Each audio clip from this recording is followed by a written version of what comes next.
very good evening to everybody watching. Thank you for joining us tonight on the Evening Review. My name is Toivon Jabela. Tonight on the platform, we are joined by Olehile Thataone. He is the Coordinator for Tourism Information Management at the City of Windhoek.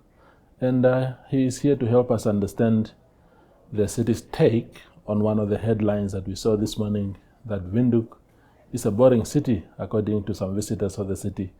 Mr. Thataone is here to help us just contextualize and understand. Thank you very much, Ntate, for making time. Good afternoon, and thank you very much, sir. Yeah, wonderful. So, apparently, your city that you are managing is very, very boring, according to the visitors. Your first impression of when you saw that take? Well, while coming from home this morning, I heard this report over the radio, and I wondered, okay, this is not. It's a quite a popular take on what the city has got to offer or not. Yeah.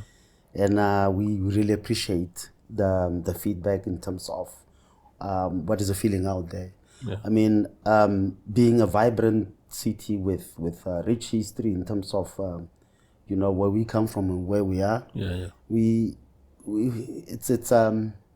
It's a well received feedback, really. Yeah. But to a very, very much extent, Windhoek is not boring at all. It's not boring. No. Okay. We have an array of activities and Yeah. things to do, Yeah. people to see, people to talk to, places to go to. Yeah.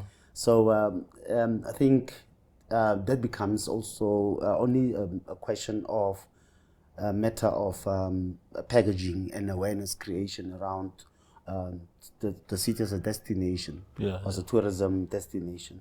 So meaning that as much as we think that we are doing as much as we can, we'll always be left wanting in terms of how far does our information reach, in fact. Considering that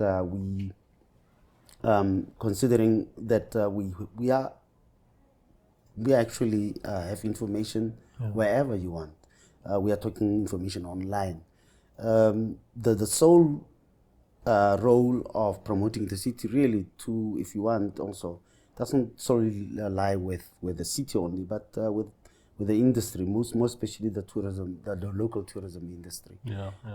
But we are expected to actually do as much as we can and more, and double more than the private sector, because us being a public institution, they forever be looking up to us, and we don't blame them. It's just that the nature of the position or spaces where we are operating from.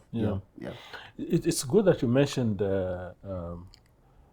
Thataone, that the responsibility to keep the city vibrant doesn't rest solely on the shoulders of the city.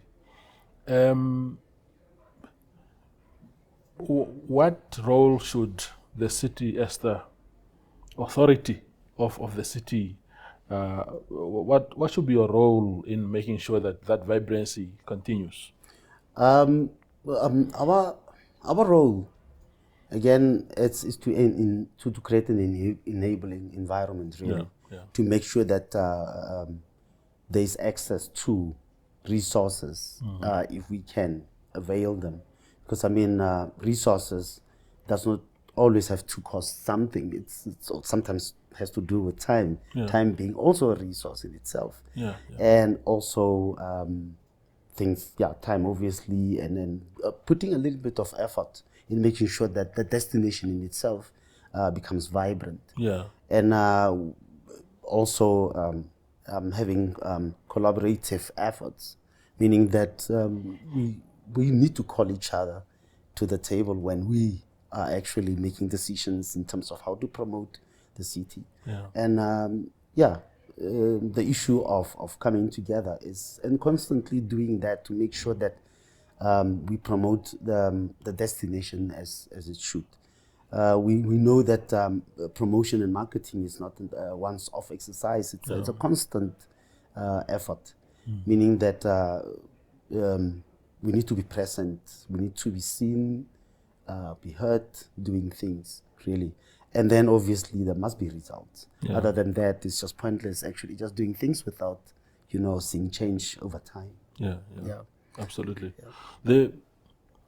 So typically, I mean, you are a tourism man. You understand this city more than all of us. So if you were representing the city in Johannesburg, there's some seminar there, you are sent there, and somebody approaches you and says, Mr. Thataone, in Windhoek, your city, what can we do there? What are the things that we can do there? I want to come with my friends. What are the things to do? What are you going to tell them? It's a bit of a challenge in this case, the fact that you are mentioning Joburg, but I mean, obviously if you're a Joburg resident and you're coming from that part of the world, Yeah.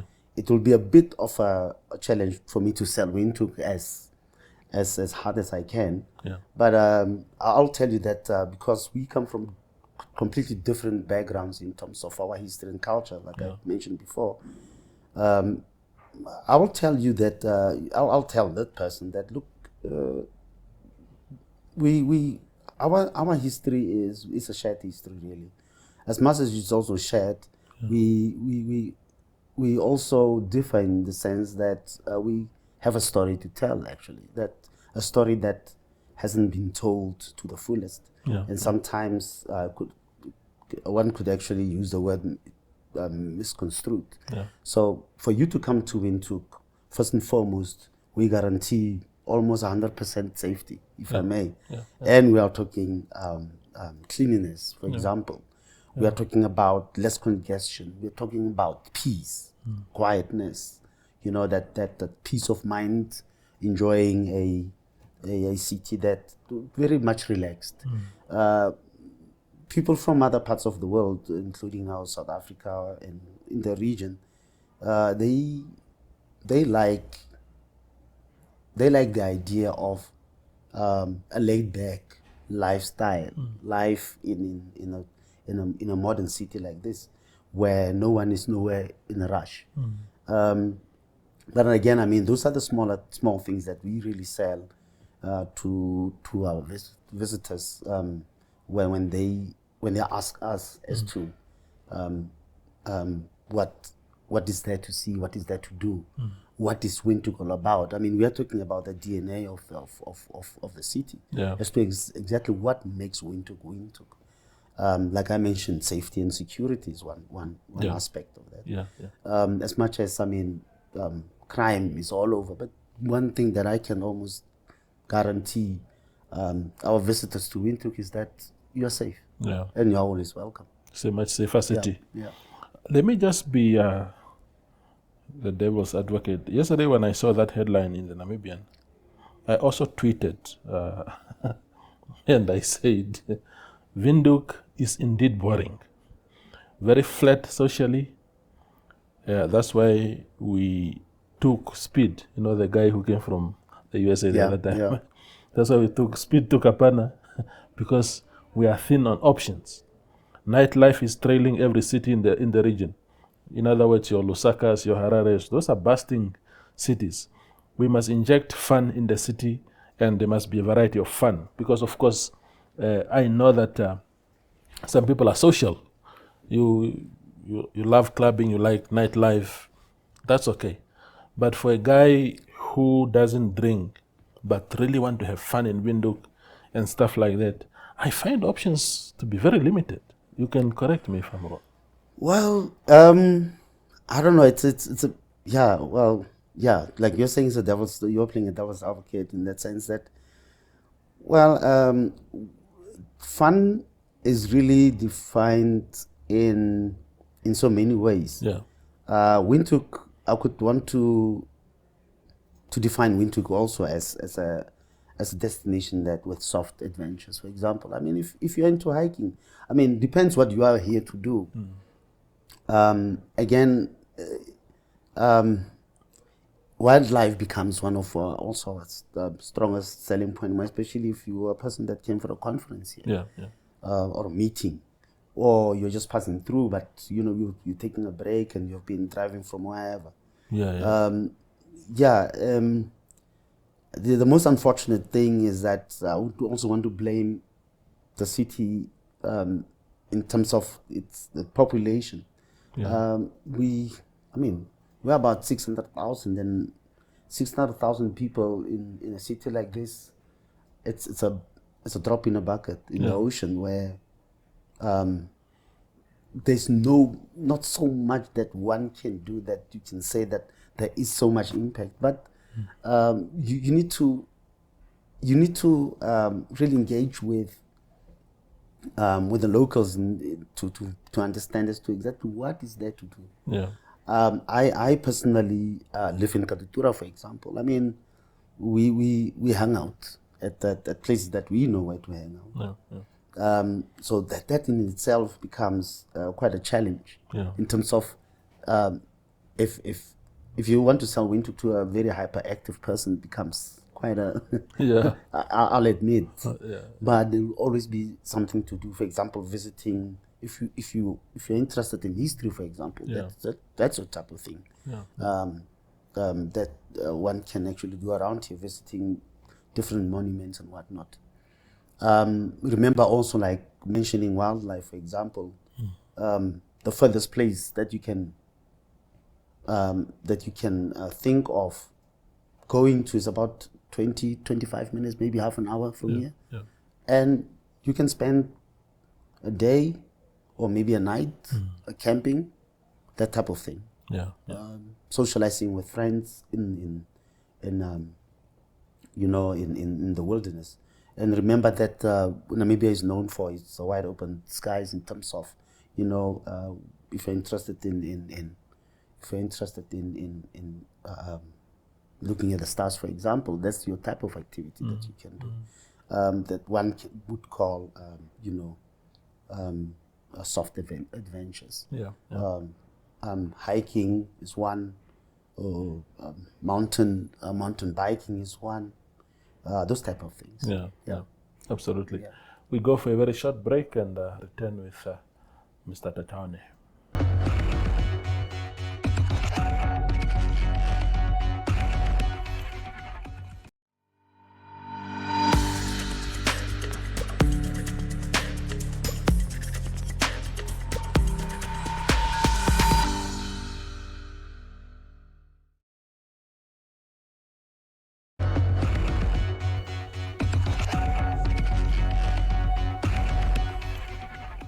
We are still talking to Mr. Thataone from the City of Windhoek's Tourism Information Department, and he's here to just again tell us what Windhoek offers, especially to those who find the city boring as per today's headlines. Now, you see, my challenge is this.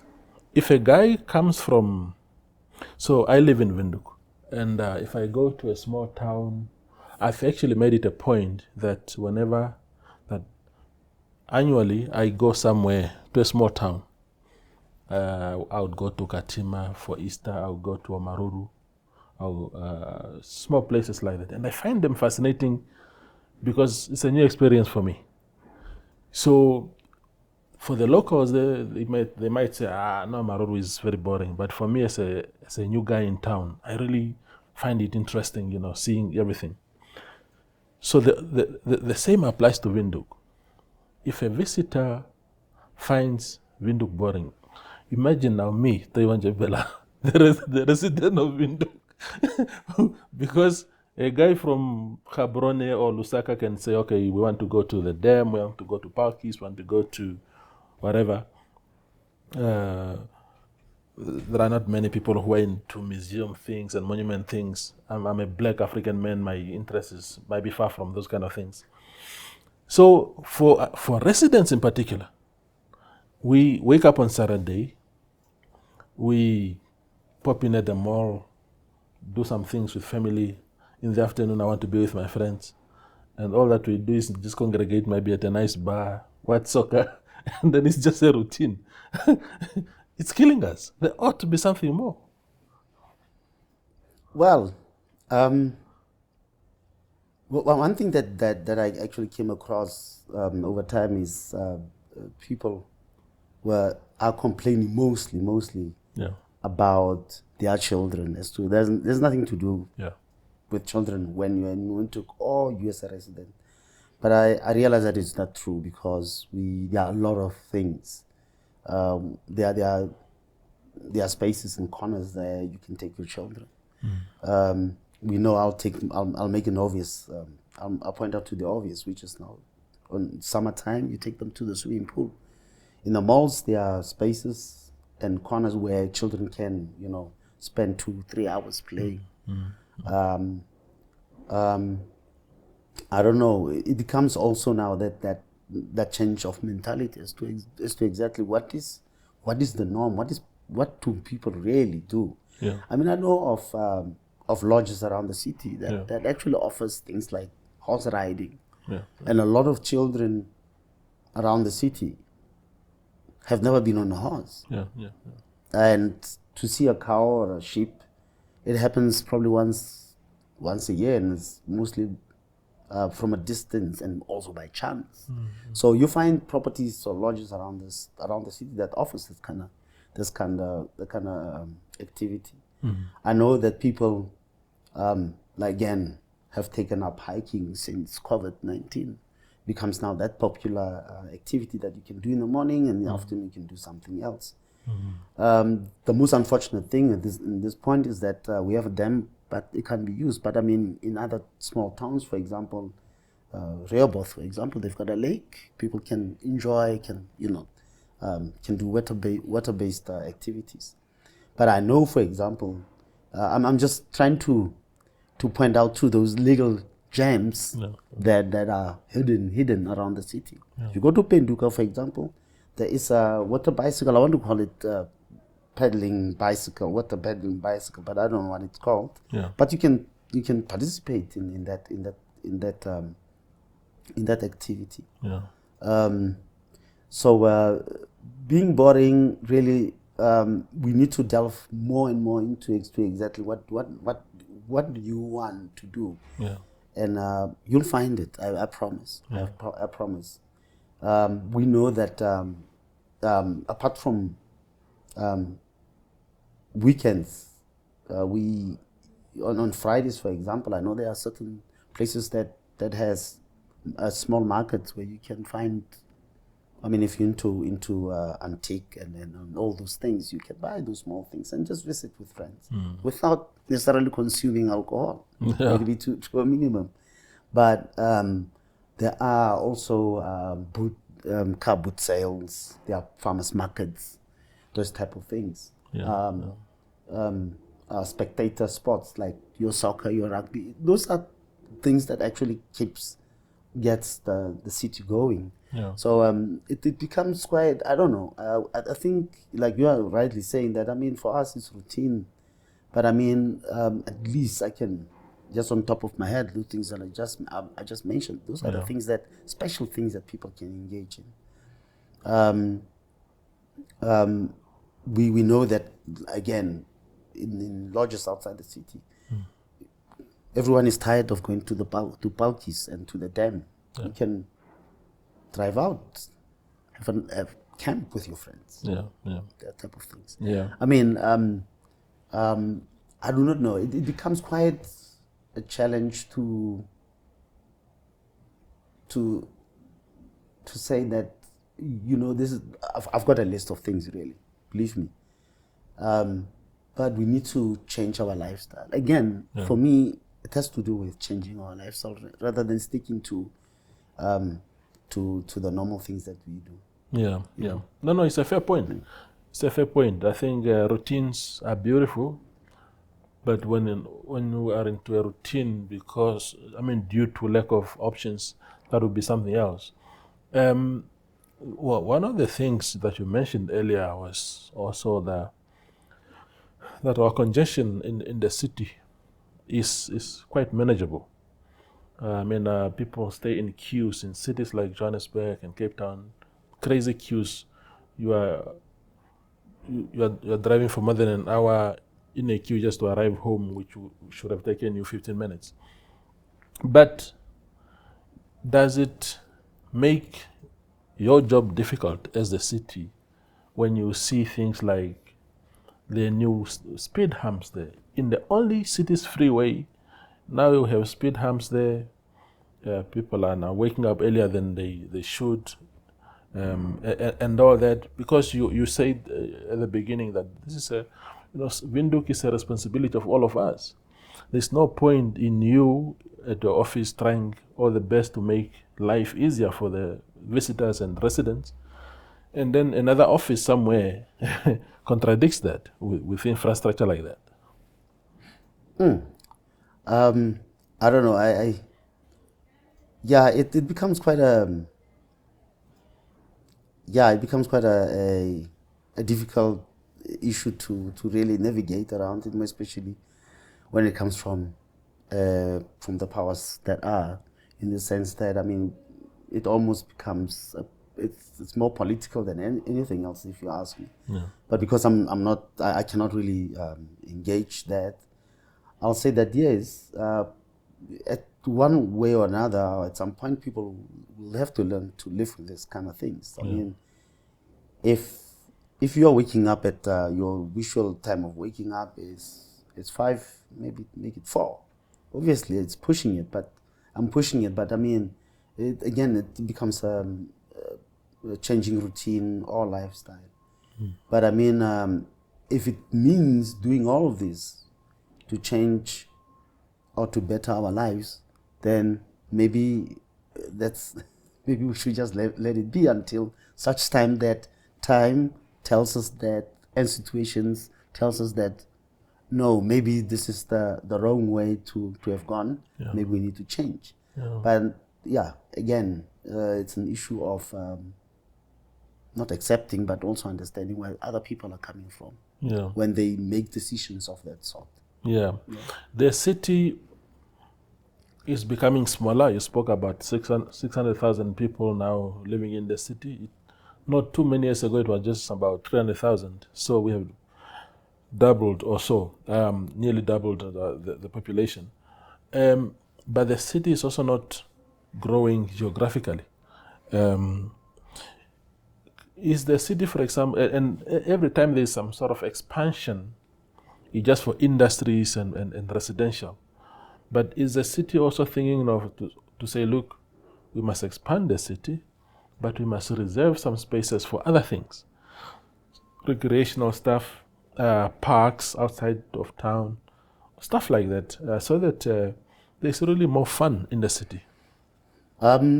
Yeah, actually, I'm glad that you're actually bringing that up, because in our sustainable tourism strategy, tourism development strategy that's due for review in, say, 2028, I think, we actually made it pointed out to this kind of